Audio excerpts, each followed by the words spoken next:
प्रणम्य शिरसा देवं गौरीपुत्रं विनायकं भक्तावासं स्मरे नित्यं आयुष्य कामार्थसिद्धये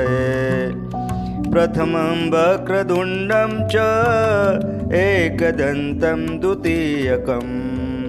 तृतीयं कृष्णपिङ्गाक्षं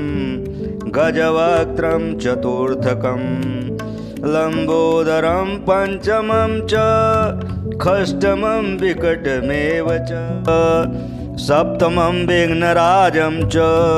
धूम्रवर्णं तथाष्टमं नवमं भालचन्द्रं च दशमं तु विनायकम्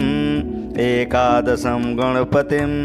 द्वादशं तु गजाननं द्वादशैतान्नामानि त्रिसन्ध्यम्य पठे नरः न च विघ्नभयं तस्य सर्वसिद्धिस्य जायते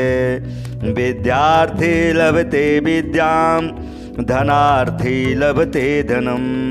पुत्रार्थी लभते पुत्रान् मोक्षार्थी लभते गतिं